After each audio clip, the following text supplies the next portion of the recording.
All right, welcome back. We have Representative Jim Walsh here with us today, chair of our state party in Washington as well, and we are diving into our Washington State Constitution. We're learning some great things about it, and one of my questions for you today, Jim, too, is as our party chairman of Washington State, what parts of the Constitution do you maybe engage with the most in your state governance and in your role as party chair? Well, that's actually kind of easy, Jolie. Article 1, the first chapter of the state constitution, is the Bill of Rights. And that's one of the things I love about the state constitution. The Bill of Rights is right at the beginning. Of course, in the federal constitution, that comes at the end. The Bill of Rights and the amendments are the last part of the federal constitution. But in our state of Washington constitution, the Bill of Rights, the list of things that you as a citizen have a right to, that the government can't muck with, comes right at the start. And I think that's brilliant. And certainly in the political realm, I mean, when you're talking about party politics, when you're talking about framing issues and media narratives and all the things that we try to build as political parties to make who we are as Republicans a thing people know, a brand, an identity, that Article 1 is critical. It's a long section. It's the longest section of the Constitution. Within Article 1, there are 35 sections. So 35 different discussions of specific rights that you have that the government can't mess with, or at least it's not supposed to mess with.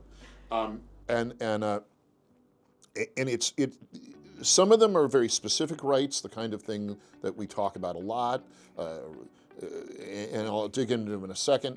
Some of them are a little, you don't think of them as rights. For example, Article 1, Section 1 says that all political power is inherent in the people, and that governments derive their just powers from the consent of the governed. That's important, from the consent of the governed. Good deal.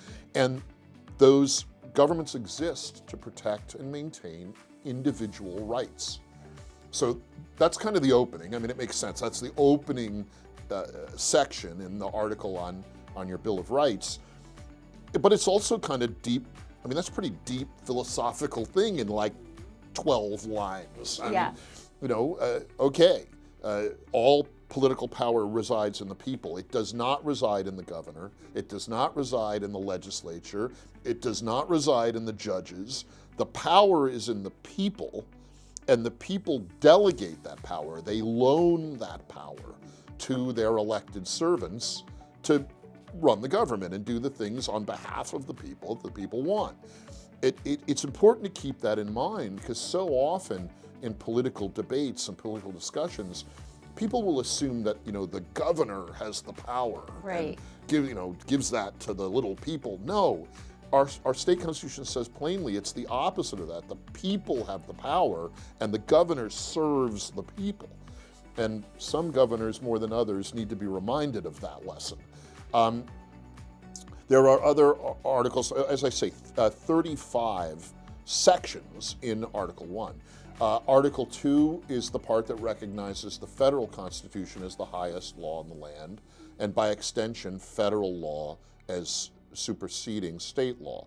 That, of course, there are lawsuits about this all the time. When state law comes into conflict with federal law, how does it get resolved? But judges are supposed to go to the Constitution and look at it, be reminded that the state constitution recognizes the federal as the highest law of the land, and make their rulings consistent with what the Constitution says. There are a whole bunch of other, I mean, the Article 1 of the state constitution deals with many of the rights that we think of as constitutional rights, in many cases more clearly and in more detail than the federal constitution does. For example, in the federal constitution, the First Amendment covers many grounds. It's free speech, it's also freedom of religion, and freedom of assembly. The state constitution deals with each of those rights in its own section. There is a section on freedom of assembly. And for example, during the COVID lockdowns, that Article 1, Section 4 on freedom of assembly became very important. because at that time, the then governor was trying to tell people you can't go to church, you can't gather in groups, and we had to remind him, no, Mr. Governor, you're wrong.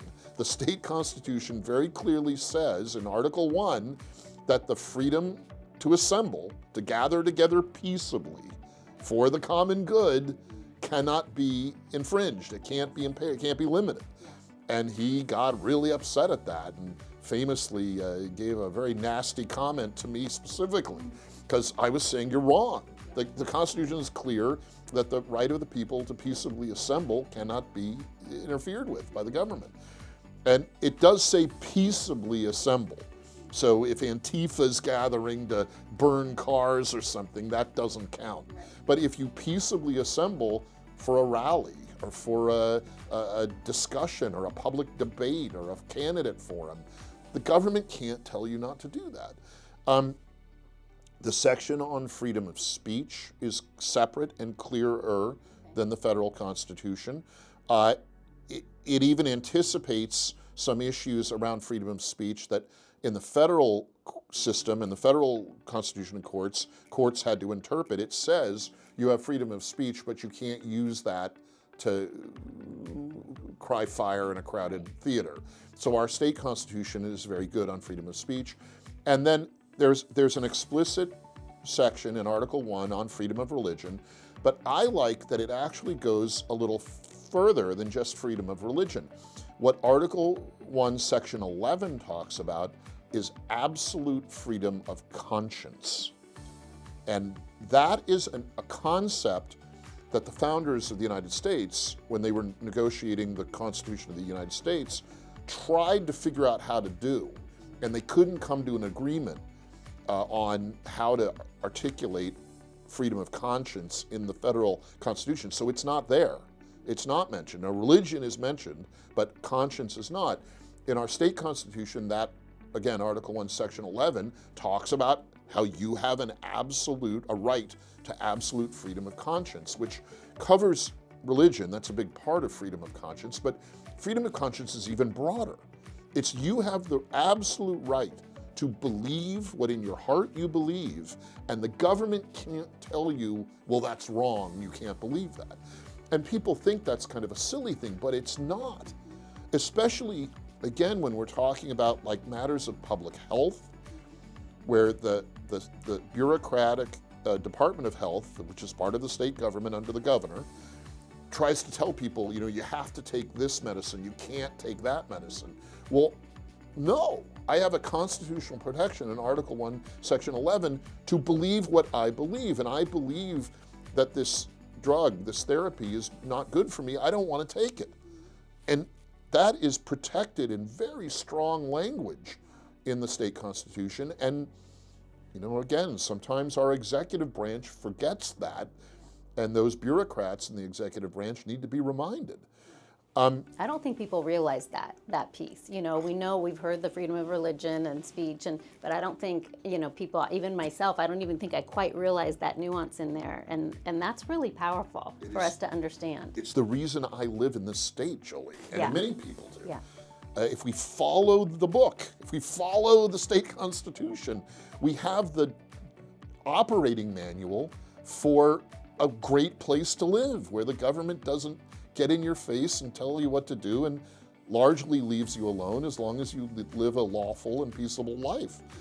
On that point, a lawful and peaceable life, Article 1, Section 24, so Section 24 under Article 1, is the equivalent of the Second Amendment in the federal Constitution. So guns, always a controversial issue.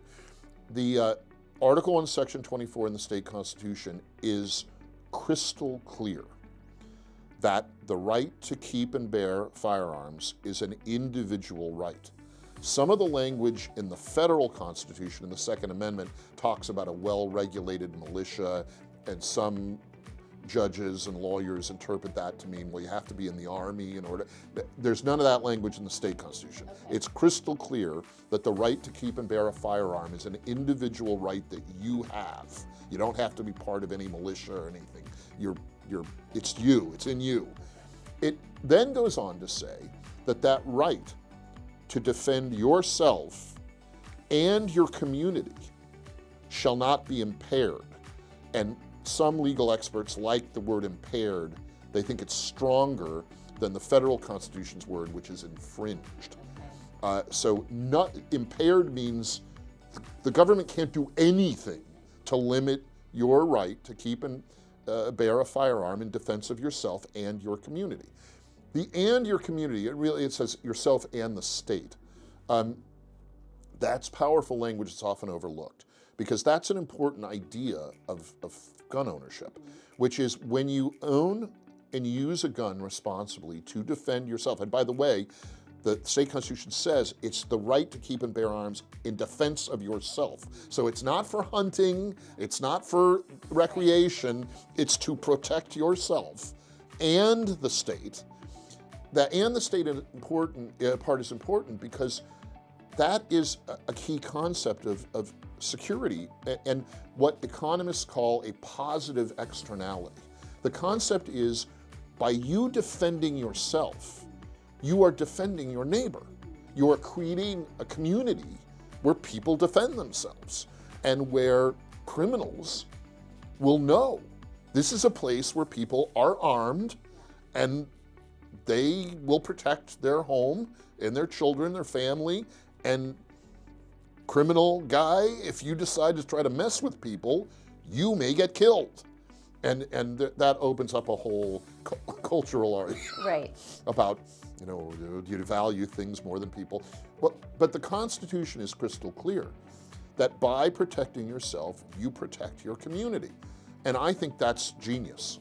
That's a true thing. There are so many other parts of Article 1 that are important. Very clear language about right to property.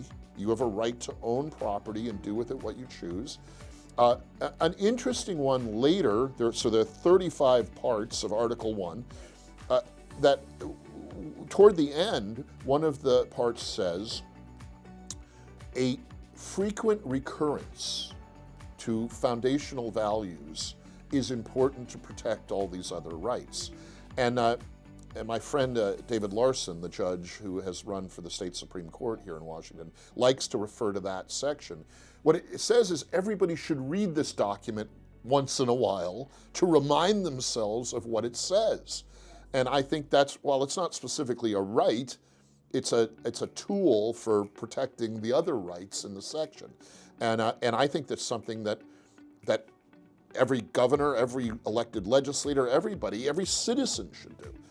A frequent recurrence. Get the document out and reread it once a year and reacquaint yourself with what it says. I love that, and that's exactly what we're doing today, is going over this amazing document that we have and learning more. I've learned quite a few things today, and I love knowing that's in there. What article, or that was in Article 1? It's in Article 1, I think it's section 32.